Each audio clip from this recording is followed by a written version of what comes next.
अरे भाई लोग, एडवेंचर के शौकीनों, आज मेरे पास एक रोंगटे खड़े कर देने वाली कहानी है। ये सब एक छोटे से शांत गांव में शुरू हुआ। दो लड़के, जिगरी दोस्त, लोकल मार्केट जा रहे थे। उनका रास्ता धूल भरी, टेढ़ी मेढ़ी सड़क थी जो कभी खत्म ही नहीं होती थी। लेकिन आज कुछ अलग सा महसूस हो रहा था। चलते चलते उन्हें कुछ अजीब सा दिखा। एक छोड़ी हुई गाड़ी जिसके दरवाजे खुले पड़े थे, नोटों से भरी हुई।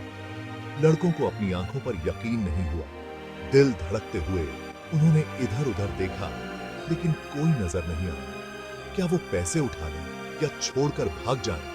उन्होंने आगे छानबीन करने का फैसला किया। जैसे ही उन्होंने गाड़ी के अंदर झांका, हवा में एक ठंडी लहर दौड़ गई। उनके रोंगटे खड़े हो गए। अचानक उनमें से एक ने दूर कुछ देखा। सड़क के किनारे एक आकृति पड़ी हुई थी। जिज्ञासा ने उन्हें अपने वश में कर लिया और वे धीरे धीरे उसके पास पहुंचे। जो उन्होंने आगे देखा वो उन्हें हमेशा के लिए डरा देगा। वो एक आदमी था, लेकिन कोई मामूली आदमी नहीं। उसका सिर गायब था। वो नजारा बेहद खौफनाक था। बेजान शरीर के चारों ओर खून का तालाब जमा था। घबराहट छा गई और वे जान गए कि उन्हें मदद लेनी होगी। लेकिन सबसे नजदीकी घर मीलों दूर था। कांपते हाथों से उन्होंने एक दूसरे का हाथ थामा और गांव की तरफ भागे। वापसी का सफर अनंत काल जैसा लगा। उनका दिमाग डर से पागल हो रहा था।